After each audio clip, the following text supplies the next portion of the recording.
ਅਗਲੀ ਖਬਰ 'ਤੇ ਚੱਲੀਏ। ਮਨਾਲੀਆ ਟਰੰਪ ਜੋ ਪ੍ਰੈਜ਼ੀਡੈਂਟ ਟਰੰਪ ਉਹਨਾਂ ਦੀ ਵਾਈਫ ਆ, ਉਹਨਾਂ ਨੇ ਇਹ ਕਿਹਾ ਆ ਵੀ ਮੇਰਾ ਕੋਈ ਵੀ ਜਿਹੜਾ ਐਪਸਟੀਨ ਫਾਈਲਸ ਦੇ ਨਾਲ ਜਾਂ ਐਪਸਟੀਨ ਦੇ ਨਾਲ ਕਿਸੇ ਤਰ੍ਹਾਂ ਦਾ ਰਿਲੇਸ਼ਨਸ਼ਿਪ ਨਹੀਂ ਰਿਹਾ ਹੈਗਾ। ਤੇ ਉਹਨਾਂ ਨੇ ਕਾਂਗਰਸ ਨੂੰ ਇਹ ਕਿਹਾ ਆ ਵੀ ਜਿਹੜੇ ਸਰਵਾਈਵਰਸ ਆ, ਉਹਨਾਂ ਦੀ ਹੀਅਰਿੰਗ ਹੋਣੀ ਚਾਹੀਦੀ ਹੈਗੀ ਆ।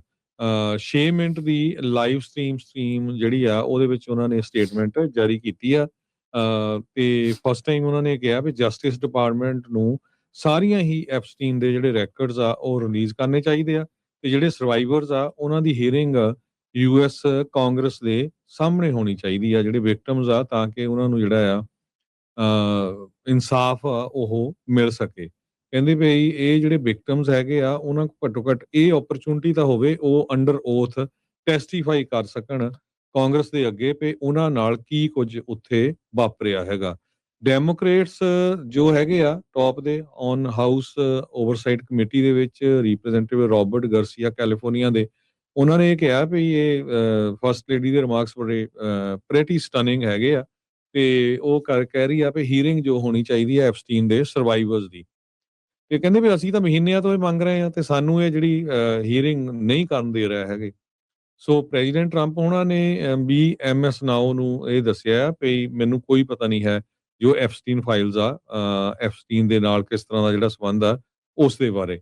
ਸੋ ਅੱਜ ਫਸਟ ਲੇਡੀ ਨੇ ਇਹ ਜਿਹੜੀ ਸਟੇਟਮੈਂਟ ਆ ਉਹ ਜਾਰੀ ਕੀਤੀ ਹੈਗੀ। ਕਿਸੇ ਨੂੰ ਚੇਤਾ ਨਹੀਂ ਸੀ, ਅਚਨਚੇਤੇ ਜਿਹੜੀ ਇਹਨਾਂ ਦੀ ਲਾਈਵ ਸਟ੍ਰੀਮ ਆਈ ਹੈ 6 ਮਿੰਟ ਦੀ, ਇਹ ਜਿਹੜੀ ਵੀਡੀਓ ਸੀਗੀ, ਉਹਨਾਂ ਨੇ ਕਿਹਾ ਵੀ ਨਾ ਹੀ ਮੈਂ ਐਪਸਟਾਈਨ ਦੀ ਵਿਕਟਮ ਆ ਤੇ ਨਾ ਹੀ ਮੈਨੂੰ ਟਰੰਪ ਦੇ ਨਾਲ ਐਪਸਟੀਨ ਨੇ ਇੰਟਰੋਡਿਊਸ ਕਰਵਾਇਆ ਸੀ, ਨਾ ਹੀ ਮੈਂ ਮੈਕਸਵੈਲ ਨੂੰ ਜਿਹੜਾ ਉਹ ਜਾਣਦੀ ਆ। ਸੋ ਪਬਲਿਕ ਹੀਅਰਿੰਗ ਕਾਂਗਰਸ ਨੂੰ ਐਕਟ ਕਰਨ ਦੇ ਲਈ ਕਹਿਣਾ, ਇਹ ਬੜੇ ਅਚੰਭਾ ਜਿਹੜਾ ਇਸ ਟਾਈਮ ਜਿਹੜਾ ਉਹ ਹੋਇਆ ਆ, ਖਾਸ ਕਰਕੇ ਉਦੋਂ ਜਦੋਂ ਟਰੰਪ ਹੁਣੀ ਐਪਸਟੀਨ ਫਾਈਲਸ ਤੋਂ ਟੋਟਲੀ ਜਿਹੜਾ ਧਿਆਨ ਆ ਉਹ ਭਟਕਾ ਰਹੇ ਨੇ, ਉਹਨਾਂ ਦੇ ਸਾਥੀ ਜਿਹੜਾ ਉਹ ਧਿਆਨ ਭਟਕਾ ਰਹੇ ਨੇ। ਸਭ ਤੋਂ ਵੱਧ ਨਾਮ ਆਉਣ ਵਾਲਿਆਂ ਦੇ ਵਿੱਚੋਂ ਟਰੰਪ ਹੁਣਾਂ ਦਾ ਨਾਮ ਜਿਹੜੀਆਂ ਐਪਸਟੀਨ ਫਾਈਲਸ ਦੇ ਵਿੱਚ ਹੈਗਾ ਆ, ਹੈਵੀਲੀ ਰਿਡੈਕਟਡ ਆ। FBI ਸੌਰੀ ਜਿਹੜੇ DOJ ਨੇ ਇਸ ਦੇ ਵਿੱਚ ਜਿਹੜੀਆਂ ਹੁਣ ਤੱਕ ਡਾਕੂਮੈਂਟਸ ਜਾਰੀ ਜਿਹੜੇ ਉਹ ਕੀਤੇ ਆ। ਪੈਮ ਬੌਂਡੀ ਨੂੰ ਤਾਂ ਹਰਜੋਤ ਸਿੰਘ ਜੀ ਸੱਦਿਆ ਗਿਆ ਸੀਗਾ ਇੱਕ ਵਾਰੀ ਫੇਰ ਵੀ ਬੀਬਾ ਜੀ ਤੁਸੀਂ ਆਓ ਤੇ ਆ ਕੇ ਸਵਾਲਾਂ ਦੇ ਜਵਾਬ ਦਿਓ, ਤੇ ਕਹਿੰਦੇ ਹੁਣ ਉਹਨੇ ਆਉਣਾ ਹੀ ਨਹੀਂ ਹੈਗਾ ਇਸ ਕਮੇਟੀ ਦੇ ਜਿਹੜੇ ਉਹ ਸਾਹਮਣੇ, ਕਿਉਂਕਿ ਇਸ ਨੂੰ ਹੁਣ ਫਾਇਰ ਕਰ ਦਿੱਤਾ ਜਿਹੜਾ ਉਹ ਸੀਗਾ।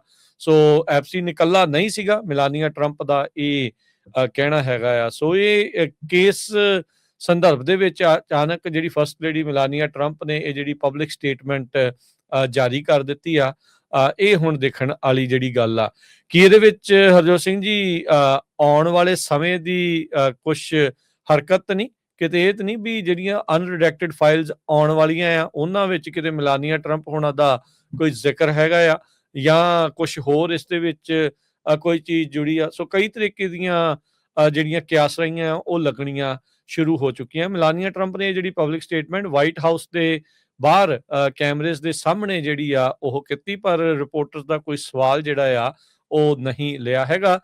ਤੇ ਕਹਿੰਦੇ ਵੀ ਮਿਲਾਨੀਆ ਟਰੰਪ ਦੀ ਸਟੇਟਮੈਂਟ ਉਦੋਂ ਆਈ ਹੈ ਜਿੱਦਾਂ ਦੱਸਿਆ ਵੀ ਸਾਬਕਾ ਜਿਹੜੀ ਅਟਾਰਨੀ ਜਨਰਲ ਪੈਮ ਬੌਂਡੀ ਆ ਉਸ ਨੇ ਮਨਾ ਕਰ ਦਿੱਤਾ ਆ ਸਪੀਨਾ ਹੋਣ ਦੇ ਬਾਵਜੂਦ ਵੀ ਉਸ ਨੂੰ ਉਹ ਪੇਸ਼ ਨਹੀਂ ਹੋਊਗੀ ਕਮੇਟੀ ਦੇ ਜਿਹੜੇ ਉਹ ਸਾਹਮਣੇ। ਸੋ ਕਹਿੰਦੇ ਵੀ ਮੈਂ ਰਿਪਲਾਈ ਜ਼ਰੂਰ ਕੀਤੀ ਸੀ ਇੱਕ ਵਾਰੀ ਮੈਕਸਵੈਲ ਨੂੰ ਇੱਕ ਈਮੇਲ ਦੇ ਵਿੱਚ, ਜਿਸ ਦੇ ਵਿੱਚ ਉਹਨੇ ਇਹਨੂੰ ਇਹ ਲਿਖਿਆ ਸੀਗਾ ਫੋਟੋ ਦੇ ਹੇਠਾਂ, give me a call when you are back in New York. ਤੇ ਉਹਨੇ ਸਾਈਨ ਕੀਤਾ ਸੀਗਾ love Melania. So sex trafficking convicted ਆ ਜੈਫਰੀ ਐਪਸਟੀਨ ਵੀ ਸੀਗਾ ਤੇ ਮੈਕਸਵੈਲ ਵੀ ਸੀਗਾ, ਤੇ 20 ਸਾਲ ਦੀ ਸਜ਼ਾ ਇਹ ਇਸ ਟਾਈਮ ਜਿਹੜੀ ਮੈਕਸਵੈਲ ਆ ਉਹ ਕੱਟ ਰਹੀ ਹੈਗੀ। ਉਹ ਕਹਿੰਦੀ ਵੀ ਮੇਰੀ ਇੱਕ ਕੈਜੂਅਲ ਈਮੇਲ ਕੋਰਸਪੋਂਡੈਂਸ ਸੀਗੀ ਮੈਕਸਵੈਲ ਦੇ ਜਿਹੜੇ ਉਹ ਨਾਲ, ਪਰ ਇਹਨਾਂ ਨੇ ਮੰਗ ਕਰਕੇ ਇੱਕ ਹਿਸਾਬ ਦੇ ਨਾਲ ਹਰਜੋਤ ਸਿੰਘ ਜੀ ਡੈਮੋਕ੍ਰੇਟਸ ਦੀ ਗੱਲ ਨੂੰ ਹੋਰ ਮਜ਼ਬੂਤ ਜਿਹੜਾ ਉਹ ਕਰ ਦਿੱਤਾ ਵੀ ਹੁਣ ਤਾਂ ਵਾਈਟ ਹਾਊਸ ਦੇ ਅੰਦਰੋਂ ਵੀ ਆਵਾਜ਼ ਖਾਸ ਕਰਕੇ ਟਰੰਪ ਹੁਣਾਂ ਦੀ ਜਿਹੜੀ ਘਰਵਾਲੀ ਤੋਂ ਇਹ ਉੱਠਣੀ ਸ਼ੁਰੂ ਹੋ ਗਈ ਆ ਵੀ ਐਪਸਟੀਨ ਫਾਈਲਸ ਸਾਰੀਆਂ ਜਿਹੜੀਆਂ ਉਹ ਨਸ਼ਰ ਕੀਤੀਆਂ ਜਾਣ, ਤੇ ਨਾਲ ਦੇ ਨਾਲ ਉਹ ਇਕੱਲਾ ਨਹੀਂ ਸੀ, ਨਾਲ ਜਿਹੜੇ ਲੋਕ ਕੰਮ ਕਰ ਰਹੇ ਸੀ ਉਹਨਾਂ ਤੱਕ ਵੀ ਜਿਹੜਾ ਉਹਨਾਂ ਨੂੰ ਪ੍ਰੋਸੀਕਿਊਟ ਕਰਨਾ ਚਾਹੀਦਾ ਹੈਗਾ।